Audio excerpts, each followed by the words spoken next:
कराची में हम जो ऑपरेशन चल रहा है इंक्रोचमेंट का, सबसे पहले हम बाखबर सवेरा में उसके वाले से बात करेंगे। कराची में नदी नालों और सरकारी इमलाक पर कायम तजावुज़ात के खात्मे के लिए बड़े पैमाने पर जो ऑपरेशन है वो जारी है और शहर में तजावुज़ात के खिलाफ ऑपरेशन 3 मकामात पर बैक वक्त शुरू किया गया है, जो कि हर गुजरते घंटे में आगे बढ़ रहा है। ऑपरेशन कैफे प्याला से 3 हट्टी तक 2 ऑपरेशन किए जा रहे हैं जनाब, और एक न्यू कराची नाले पर किया जा रहा है। नदी नालों के दोनों तरफ 30 फुट की जगह क्लियर की जाएगी। पहले मरहले में सॉफ्ट इंक्रोचमेंट यानी कि दुकानें, छप्पड़ वगैरह हटाए जाएंगे और नाले के इतराफ 9000 से जायद गैर कानूनी मकानात भी मौजूद हैं और अब उन पर निशान लगा दिए गए हैं। अगले मरहले में उन्हें गिरा दिया जाएगा। बिल्कुल, इंतजामिया ये कहती है कि मुतबादिल फराहम करने के बाद मकान गिराए जाएंगे और तजावुज़ात हटाए जाने का काम जारी है और गुजरनाले के तरफ तजावुज़ात हटाई जा रही हैं। गैर कानूनी मकान खाली करने के लिए मस्जिदों से ऐलान भी किया गया, लेकिन मकीन कहते हैं कि सालों से यहाँ पर आबाद हैं, अचानक ऐलान करवा कर बेघर किया जा रहा है। लोगों का क्या कहना है, आपको सुनवाते हैं। हम तो जब से यहाँ पे आए हैं हमने तो ये ज़मीनें खरीदी थी, कोई ये नहीं है कि हम लोग यहाँ पे कब्जा करके बैठे हुए थे। दूसरी बात ये है कि अगर इन्होंने बताया तो ये कोई बताने का टाइम नहीं है कि रात के 12 बजे आप आ जाएं और ऐलान करवाना शुरू कर दें। हमारी पैदाइशी हैं, बड़े यहाँ हो गए, हमारे शनाख्ती कार्ड बने हुए हैं, हमारे को KMC की लीज दी हुई है, हर चीज़ दी हुई है। रात को ये 12 बजे तो इन्होंने बोला है कि हम तोड़ते हैं, आके हम आपको जगह देते हैं, अगर हमें ये जगह दे दे तो हम बाइज्जत खुद ही यहाँ से चले जाएंगे। इसके बगैर तो भाई हमारा कोई ठिकाना ही नहीं है। ये इन लोगों ने कुछ भी नहीं बताया कि ये जगह टूटेगी या नहीं, ये लोगों ने नहीं बोला, ये तो अचानक ही आए हैं। ये नाले पे आबादी तकरीबन 35-40 साल हो गए, इन्होंने ना कोई इत्तला दी, ना कुछ किया, ना किसी किस्म का राब्ता किया और अभी ये निशान लगा रहे हैं घर पे। अब बेटा आप ये बताओ कि ये गरीब आवाम कहाँ जाएगी। ताज़ा खबर शक्ति चलें कराची से, जहां कैफे प्याला पर तजावुज़ात ऑपरेशन के खिलाफ एहतजाज हो रहा है। मुश्तइल अफराद की हंगामा आराई जारी है, सड़क को बंद कर दिया गया है। एक बार फिर आपको बताते चलें, कराची के गुजर नाले पर कैफे प्याला पर तजावुज़ात के खिलाफ जो ऑपरेशन है उस पर लोगों का एहतजाज, वहाँ के मकीनों का एहतजाज सामने आया है। मुश्तइल अफराद की हंगामा आराई हो रही है और सड़क को बंद कर दिया गया है।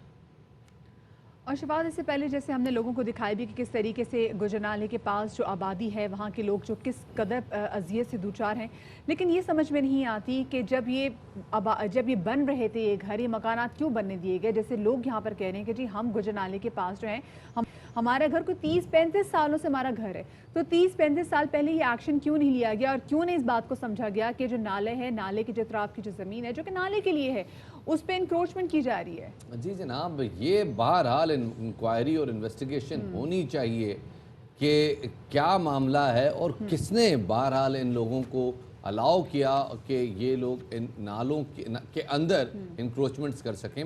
न सिर्फ ये कि बड़े ये कॉलोनीज बन चुकी हैं, लोगों ने अपने घर बना लिए, बड़े बड़े शॉपिंग सेंटर्स मौजूद हैं इसी नालों की तजावुज़ात के अंदर। उस हवाले से भी ज़रा बात करेंगे। फ़िलहाल आपको बताते चले जनाब कि कराची के नालों पे तजावुज़ात के ख़ात्मे की कार्रवाई जो है, उस हवाले से बात करने के लिए हमें ज्वाइन कर रहे हैं MKM पाकिस्तान के रहनुमा जनाब ख्वाजा इजहार साहब हमें ज्वाइन कर रहे हैं। बहुत शुक्रिया ख्वाजा साहब वक्त देने के लिए। ये बताइएगा कि अब ये तजावुज़ात का जो ख़ात्मा किया जा रहा है, आपको क्या लगता है कि क्या इन तजावुज़ात के ख़ात्मे से कुछ सोल्यूशन निकलेगा, कोई मामला आगे बढ़ेगा, कोई कराची के असल मसाइल हल होंगे? नहीं, सबसे पहले तो ये अच्छी बात है कि पूरा पाकिस्तान बशमूल वज़ीर आज़म पाकिस्तान और आर्मी चीफ कराची को गैर मामूली अहमियत दे रहे हैं और एक गैर मामूली शहर को गैर मामूली अहमियत के साथ साथ गैर मामूली इक़दामात की भी ज़रूरत है। तो यहाँ पे मसला सिर्फ नालों का नहीं बल्कि एक सिस्टम का है, लेकिन अगर शुरुआत नालों की सफाई से हो रही है जिसने पूरे शहर को डुबो दिया है, जिस पे इंक्रोचमेंट है, तो हम समझते हैं कि कम से कम काम का आगाज़ यहाँ से शुरू हो, लेकिन वो आगे बढ़ते बढ़ते इस शहर के मुनज़्ज़म निज़ाम और करप्ट ब्यूरोक्रेसी और जो करप्ट माफिया है उसके खिलाफ भी कार्रवाई से होनी चाहिए। अच्छा, एहसास साहब ये बताएगा कि गुजर नाले पर जो गुज़िश्ता रोज़ जो कार्रवाई करते हुए कुछ तजावुज़ात हटाई जा रही है, मरहलावार ये काम किया जाएगा। आपकी जमात के इस हवाले से क्या मौक़िफ़ है कि क्या पूरे शहर में जो है गुजर नाले से हट के पूरे शहर में भी तमाम तरह तजावुज़ हटाने का भी काम होना चाहिए? लेकिन पहली चीज़ तो ये कि नालों के गिर्द जो तजावुज़ात हैं वो ज़ाहिर गरीब लोग हैं जो कराची में घर नहीं बना सकते और वही रहते हैं। तो हम ये समझते हैं कि सिर्फ उन तजावुज़ात को इस तरह से ख़त्म ना किया जाए बल्कि उनको कोई मुतबादिल जगह दी जाए। और फिर ये तजावुज़ात के साथ एक बहुत बड़ा ऑपरेशन का भी फुक़दान है। ये करोड़ों रुपए के बजट रखे जाते हैं इनकी सफाई के नाम पर, जो गुज़िश्ता 8 साल एडमिनिस्ट्रेटर के दौर में भी रखे गए। तो हम समझते हैं कि ट्रांसपेरेंसी के साथ साथ इस पे इंतहाई सख्त अकाउंटेबिलिटी भी होनी चाहिए। फ़ैज़ साहब, लोगों पे जो तजावुज़ात हैं बड़े अरसे से मौजूद हैं, आपने बिल्कुल सही निशानदेही की। और बारिश हुए इतना अरसा हो चुका है, तकरीबन 8 रोज़ हो गए हैं, अभी तक पानी का निकास नहीं हो सका उन इलाकों से। और कहा यह जा रहा है, हम मुर्तज़ा साहब आपकी ट्वीट्स भी देख रहे थे, अगर कुछ इलाकों में तो ड्रेन सिस्टम मौजूद ही नहीं है, बंद तो ये और वो उसमें होना क्या बात है, लेकिन ड्रेनेज मौजूद ही नहीं है, सीवेज का कोई बंदोबस्त ही नहीं है। इसका जिम्मेदार कौन है? देखें, ये गुज़िश्ता 12 साल से खुसूसन Karachi water and sewerage board नया इंफ्रास्ट्रक्चर बना ही नहीं सका। गोटाबाद के नाम पे लीजें कर दी गई, लेकिन आप देखें सुरजानी में यूसुफ गोट तबाह हो गया, जुम्मा गोट तबाह हो गया।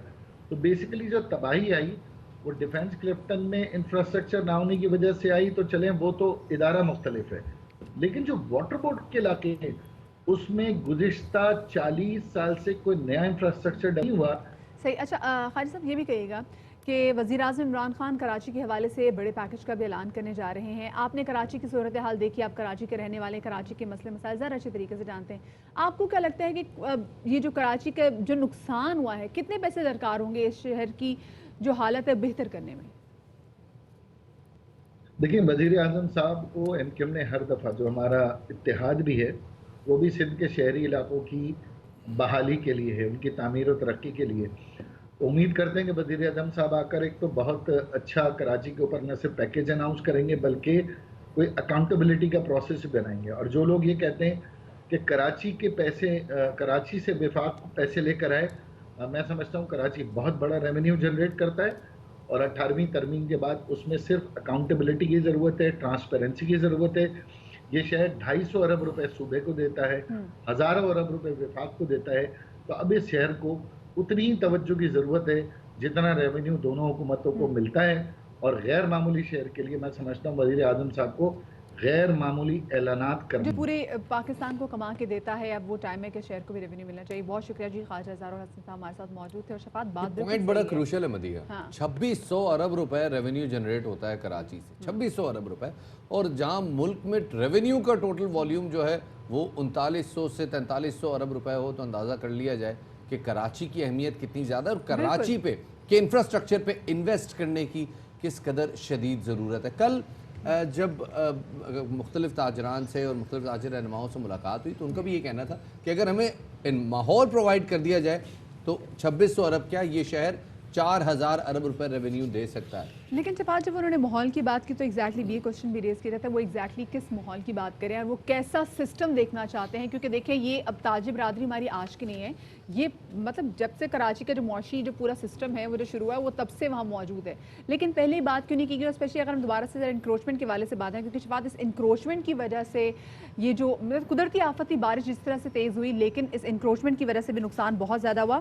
और इसी हवाले से मजीद बात करने के लिए हमारे साथ मौजूद हैं director anti encroachment Bashir Siddiqui साहब। उनको शामिल गुफ्तगू करेंगे। बशीर साहब, बहुत शुक्रिया आपका कि आपने हमें वक्त दिया। बशीर साहब, ये बताइएगा कि ये क्या वजह बनी? अभी देखिए, जो लोग यहाँ पर मौजूद हैं, ये इंक्रोचमेंट गैर कानूनी तौर पे यहाँ पे रह रहे थे, अब उनको जब तजावज़ात हटाई जा रही है, वो कह रहे हैं जी हम तो 35-40 साल से हम यहाँ पर मौजूद हैं, तो बड़ा जुल्म हो गया। उनकी बात सुने, उन पर तरस आता है, लेकिन अगर ना हटाई जाए तो फिर शहर पर तरस आता है। देखिए, सबसे पहले तो मैं आपको बता दूं कि ये हालिया जो बारिशें हुई हैं पिछले दिनों में, उससे जो नुकसानात हुए, लोग सिर्फ नुकसानात उन आप देखो पोश इलाकों से लेके आम पब्लिक जो बेचारे मुतासरीन है, उनमें सबसे ज़्यादा मुतासरीन यही लोग हैं जिन्होंने नालों पे कब्जा किया हुआ है। ये बिल्कुल तबाह व बर्बाद हुए हैं। उस नाले के तजावज़ात वाले जो नाले पे तजावज़ात थे, इनके भी घर बर्बाद हुए हैं। एक्चुअल हुआ ये कि गुजर नाला का, अगर ये 17 किलोमीटर का नाला है हमारा, आज से 3 से 4 साल पहले एक ऑपरेशन किया गया था। उस ऑपरेशन में इन तमाम लोगों को वहाँ से हटाया गया था और एक मुनज़्ज़म तरीके से बड़ी खूबसूरती से वहाँ पे दोनों तरफ 25-25 फीट के रास्ते भी बनाए गए थे, ताकि अगर कभी नाले की सफाई की जा सके तो वो कचरा उठा के वहाँ रखा जाएगा। हुआ ये इन 4 सालों के अंदर, क्योंकि लेफ़्ट हैंड पे जो है वो सिंध कच्ची आबादी का कंट्रोल आता है, राइट पे कराची मेट्रोपोल कॉरपोरेशन का लैंड कंट्रोल आता है। तो हुआ ये कि कुछ जगहों पर भैंसों के बाड़े बन गए, कुछ जगहों पर कार पार्किंग बन गई। फिर ये जितना भी जो करीब करीब नालों के होते हैं, आप ये देखिएगा कि यानी कि बड़े मुनज़्ज़म तरीके से इंक्रोचमेंट वो बनना शुरू हो गई, दोबारा वो कब्जा हो गया।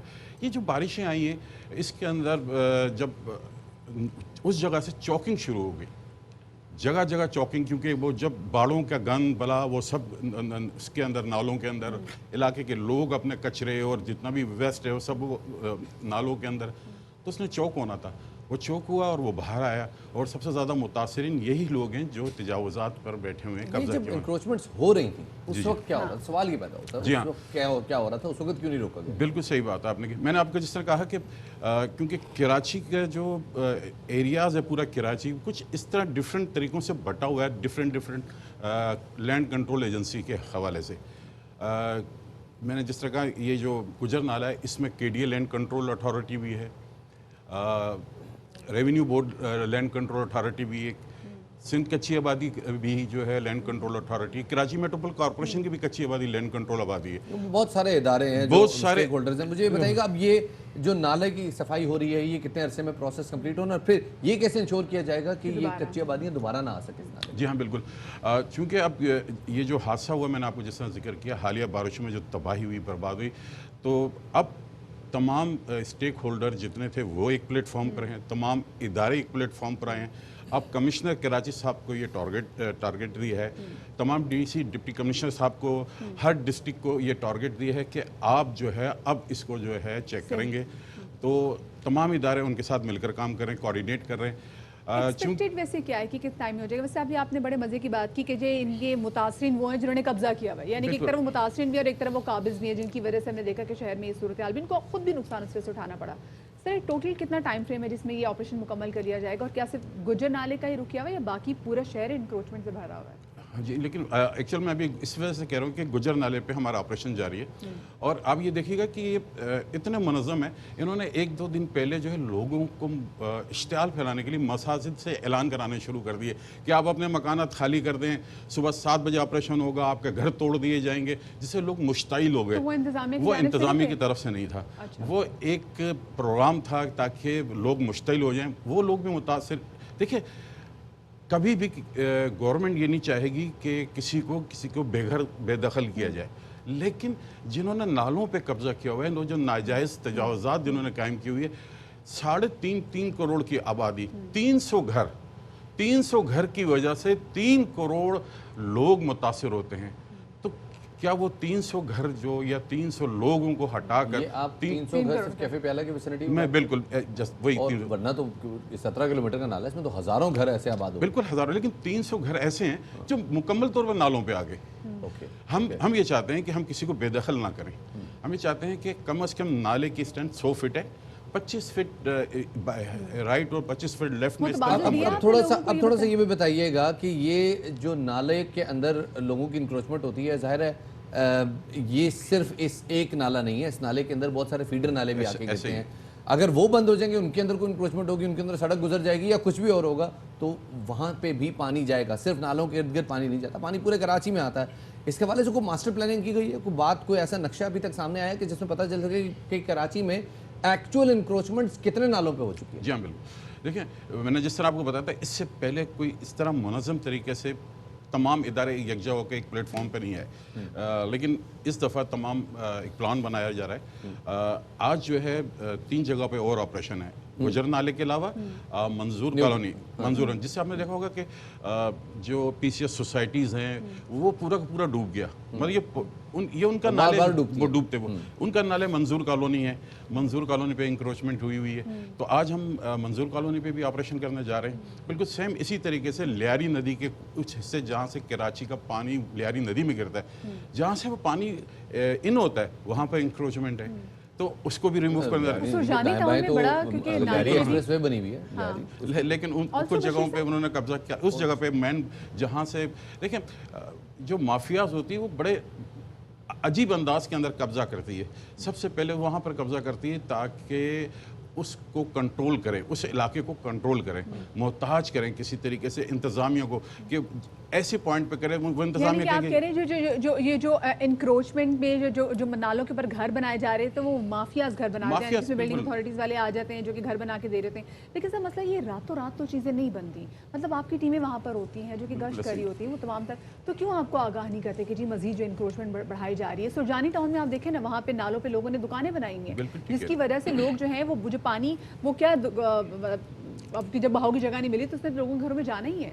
देखिए ये इसके बहुत एक इस पर रिसर्च हुई है, मैं आपको इसको बताऊँ। सबसे पहले इनका काम ये होता है कि आपने देखा होगा कि झुग्गियाँ डाली जाती हैं। ये 50-100 अफराद आते हैं पुलों के नीचे, वहाँ पर ये उस स्टाइल में रेडी वाले भी होते हैं, इनके साथ मिलकर ये झुग्गियाँ डालते हैं। अच्छा, आप और फिर कभी आपने देखा होगा झुग्गियों पे आग भी लग जाती है। आप देखते हैं आपके मीडिया भी बहुत चल रहा होता है कि झुग्गियों पे आग लग गई, 20 अफराद बच्चे मर गए, 50। ये वो ग्रुप है जो जगह जगह पर कब्जा करता है और इनको करवाया जाता है, इनको बिठाया जाता है बाकायदा तौर के ऊपर। कराची जो है 40 साल से बिल्कुल एक्शन क्यों नहीं लिया जाता जी, कि पीछे से इतनी स्ट्रांग इनकी जी हाँ, मैं वही बता रहा हूँ कि 40 साल से माफिया काम कर रहा था। लेकिन जब सुप्रीम कोर्ट के एक ऑर्डर्स आते हैं, सुप्रीम कोर्ट ने कहा कि तमाम नाले, तमाम एमिनिटी प्लॉट, तमाम पार्क पे किसी किस्म की कमर्शियल एक्टिविटीज़ नहीं होनी चाहिए, तो तमाम इदारे एक प्लेटफॉर्म पे अब आएँ, तो अब वो उस पर एक्शन शुरू है। आपने देखा होगा जस्टिस ऑनरेबल चीफ जस्टिस गुलजार साहब ने इस पर सोमोटो एक्शन लिया हुआ है। तो अब आप देखेंगे इंशाल्लाह ताला बड़ी चेंज आएगी इसी महीने के अंदर। आपको हम उम्मीद करते हैं जी जिस तरह से अब सबको ख्याल आया है और जिस तरह से अब कराची एक नेशनल डिबेट बन गया है, उम्मीद करते हैं कि कराची के मसाइल हल होंगे और ये इंक्रोचमेंट का खात्मा होगा। और साथ में हम ये भी उम्मीद करते हैं कि ना सिर्फ ये इंक्रोचमेंट हटेगी बल्कि उसके बाद इंश्योर भी किया जाएगा कि इंक्रोचमेंट जो है, तजावुज़ात हैं, ये दोबारा कायम ना हो, क्योंकि सर ये रातों रात तो होती नहीं है, इसमें भी टाइम लगता है, लोगों को लाने में भी। बहुत शुक्रिया जी, बशीर सिद्दीकी साहब हमारे साथ मौजूद थे। कराची में जो इंक्रोचमेंट है उसकी वजह से कराची ने बहुत ज़्यादा सफ़र किया है, स्पेशली शफात ये जो बारिश है, जिस कदर ये तूफ़ानी बारिश थी, किसी भी शहर में होती, किसी भी मुल्क में होती तो इसके रिपोर्कशंस होने थे, वो बिल्कुल कुदरती आफात थे। लेकिन अगर थोड़ा बहुत सिस्टम जो है वो किसी तरीके से थोड़ा बहुत बेहतर होता, ड्रेनेज का सिस्टम बेहतर होता और इंक्रोचमेंट ना होता, तो शफात जितना नुकसान अभी बर्दाश्त किया हो सकता उतना नुकसान ना होता। बिल्कुल ऐसी बात है और इसकी वजह कराची में यही बताई जाती है। आप यही कराची के रहने वालों की ज़ुबान पे शिकवा सुनते हैं कि जनाब कराची को छोड़ दिया, कराची की किसी ने परवाह नहीं की। नहीं जनाब, अब ऐसा नहीं है, कराची की परवाह हो रही है। कराची अब एक नेशनल सब्जेक्ट बन चुका है और